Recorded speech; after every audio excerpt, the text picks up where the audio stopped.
there is the line in the Bible, spare the rod, save the child, which yeah, which basically says, yeah, beat your children to make them good people. And so that's at the core of the belief structure of everybody in the society that adheres to the religious practice. And so beating is common. You know the singer Rihanna. So I wrote about this in my last book. Rihanna was dating a rapper called something Brown, Chris Brown, and he beat her. Oh, Shivani can't hear me. He beat her black and blue. He busted her eye socket, her jaw, and she's from a Caribbean upbringing, same sort of thing, physical punishment. And she, after he spent 2 years in prison, she went back after him to get him back because, and I can't remember who made this point, unless she was beaten, she didn't see it as being love, home, leave an abusive relationship. She's the one that gets the societal shaming. You've had to deal with that with clients of yours? Okay, I had someone who, so she's married, they don't have children yet, but the husband rapes her. Okay, so he forcefully has sex with her. He believes that she belongs to him because he has paid a right price. So every time he wants to have sex, she has to have sex. If she refuses, he beats her up and still sleeps with her. Okay, so that went on for a couple of years.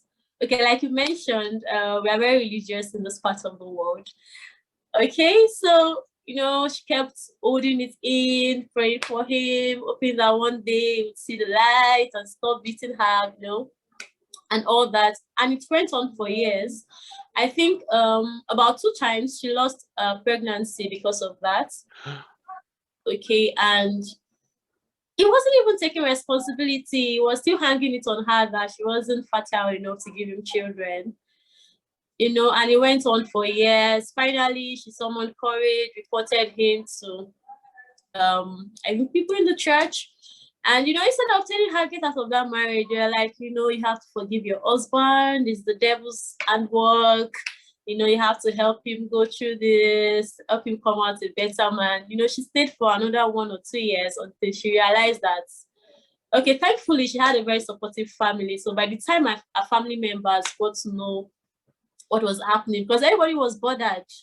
Why are you losing your pregnancies? You don't have any health issues, you know. So by the time our family members knew about it, they were able to, you know, rally around her. She was fortunate enough to have family members that would understand and parents that don't mind her coming back home, because in Africa, in this part, you hate coming back to my house.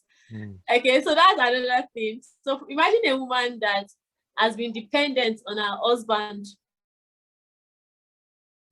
for a long time, and you're telling her to get out of the marriage. Where will she start from? Her family will not even accept her.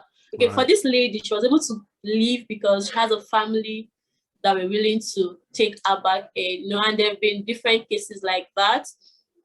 And so it's very major in this part of the world. So you see people in marriages, especially ladies, that are obviously being abused. And you know, another funny thing that happens, if you report, so you are a neighbor and you report a policeman to the house, it will turn on you, because the policeman will tell you it's family issues, why are you getting involved? Is that bad? Okay, so you cannot even report a case of abuse. They'll tell you it's none of your business. It will be worse for you if the couples get to the station and tell you that you're lying. Okay, the police people can even lock you up for lying. So there are lots of cases like that. I'm thankful that we're in the era where there's a lot of women empowerment. You know, when you get out, You can get somebody to help you. There are institutions that can give you shelter for a while you stand on your feet and that. Okay, so lastly, we are coming out of it, but we just need to come out stronger. We need thank God for what is happening here, what we are doing here today. I'm hoping that a couple of people that are in abusive situations will get to listen to this recording and know that, okay, this is not it. You don't have to stay there. That's not the end of the world, you know. So that's it.